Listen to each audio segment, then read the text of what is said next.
nagsaselebrate ng 18th birthday. Si Georgie po, sa kanyang mga magulang at sa mga panahon po nito, Lord, sana gabayan niyo po sila. Naway matapos po ang event nito ng maayos. At sana po patnubayan po yung bawat isa po sa amin na naririto. Nagpapasalamat po kami sa hapong ito na binigyan niyo po kami ng maayos na panahon para ma-celebrate ang 18th birthday po ng aming pamangkin. Lord, nagpapasalamat din po. But to witness step into a new character of life, 18 years of love, growth, and beautiful moments. To officially open tonight. Birthday ni Jerlyn. Thank you po sa inyong pagpunta. Thank you, Mrs. Albert. Happy birthday, Ate. Stay fit and Wish ko lang sa iyo is wish din ng mga magulang ko para sa iyo.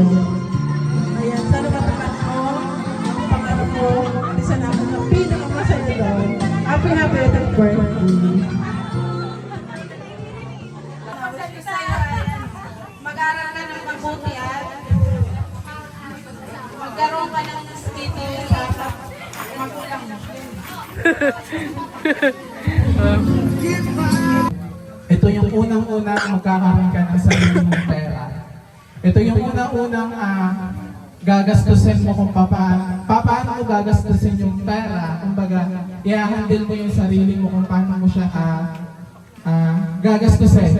In a way na kailan na kailangan. Kumbaga, hindi siya wants but needs. So, kailangan study first. Tumulong muna tayo sa ating magulang. So, yun lang. Salamat. Magandang gabi po sa inyong lahat. Happy birthday, Jerlyn. Wish ko lang sana makapagtapos ka ng pag-aaral mo. Then makinig lagi sa payo ng mga magulang. Dahil para lang sa iyo yun. At saka pag nakatapos ka ng pag-aaral, masasabing fulfilled ka at sulit sa magiging future mo. Yun lamang. At salamat. Happy birthday. Happy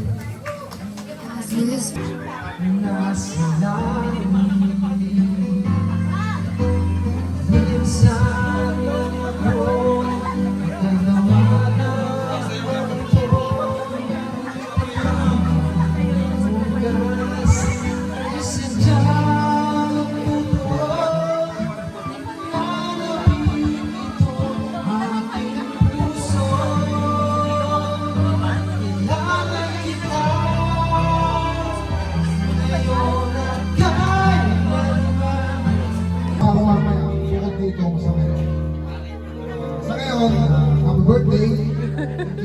Enjoy lang natin. Pero mamaya, message pa ako na medyo emotional. Ayaw po. Happy birthday. Enjoy. Mamaya na ako masasabi sa message para sa Next. Happy birthday, Jerlyn. Enjoy mo lang yung life mo after 18 lang.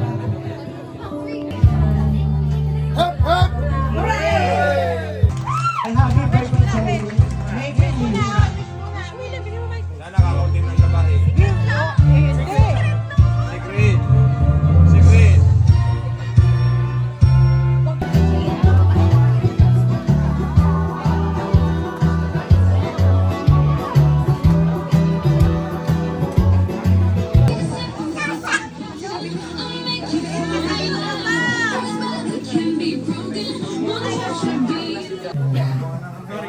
Sana makapagtapos ka ng pag-aaral.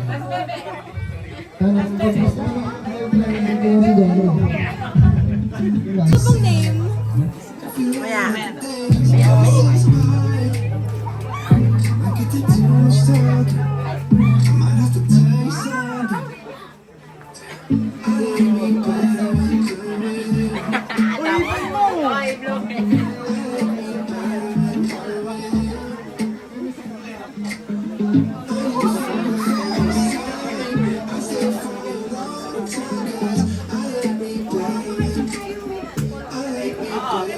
Huwag mo na magpa-boyfriend. At saka, sana, huwag masyado mataray. Diba? Ang kita niya. Ang dami ko na tinatarayan. Masipag ka naman. Hindi ako iiyak. Sorry kayo, mataas ang buha ko. Hindi. Alam mo, anak, kaya ko ginawa ito. Dahil hindi ko naranasan. Sa akin dahil hindi ko naranasan. Ipaparanas ko sa inyo. Ayaw pa! Hindi, wala.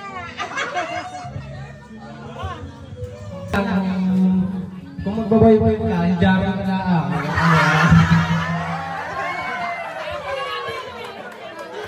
Sino yan? Sino yan? Alin ka, alin? Hindi naman nag-iipit sa'yo sila mama, kaya ayaw, huwag ka nagawa ng kalokohan, yun lang.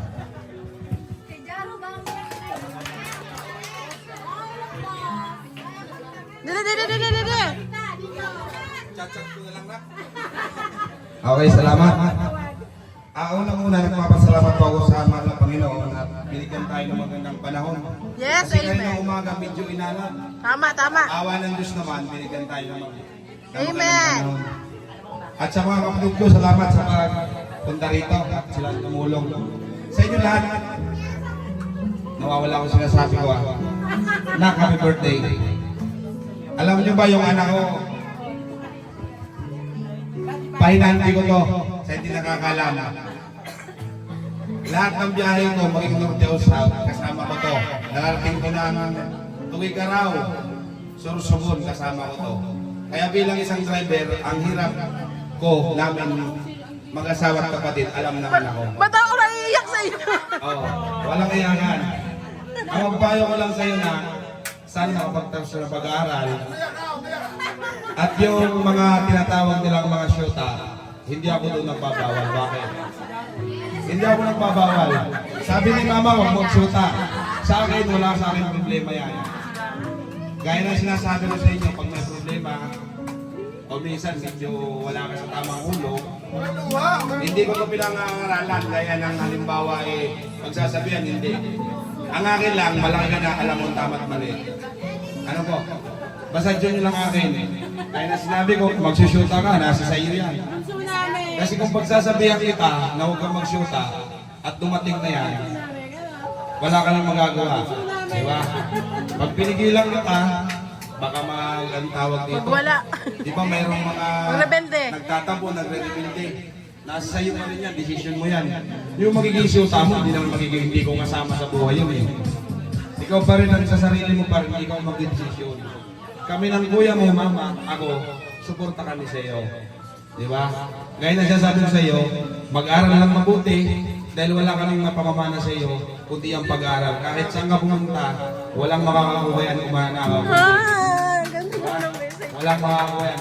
Nasa kahit saan sa tanda mo, gaya ko, awa ng Diyos, kahit ganito lang tayo, nakakaraos din naman eh. Diba? Basta yung pakikisama at respeto, lalo na sa taas, unang-una. Sige na, medyo nahaba na. Para maging pakulo. Hindi na anak, happy birthday. Salamat. Ba't ako? Magkaroon ka ng diploma. Alam mo saan naman yan makarating na alam ko may panlaban ka. Wala mo tayong yaman, pero pag nakamit mo ang iyong mga pinapangarap, malaking yaman na yan para sa akin. Hindi lang kami, kasusubaybayan ka. Ano man ang iyong problema, andito kami para mahingahan mo ng iyong mga hinahin sa buhay at handa ka namin subaybayan. Maraming salamat at happy birthday, Elena. My mind is left in wonder.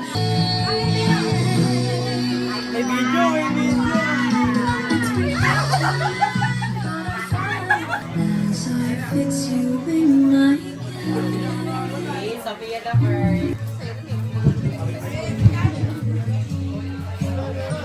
Sige sa mama.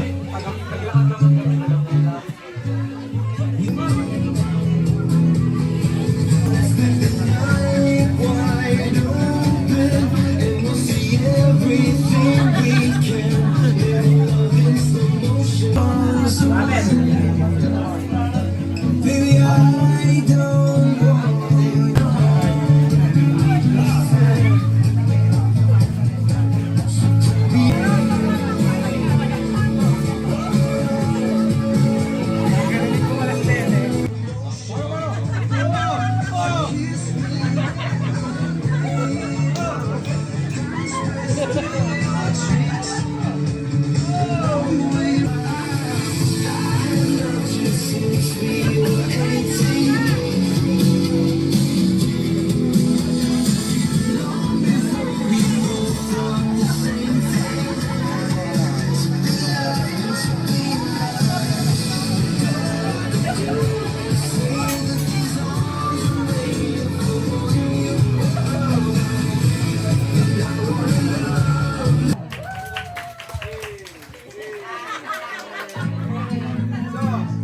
We took a chance. Palakpakan naman po natin.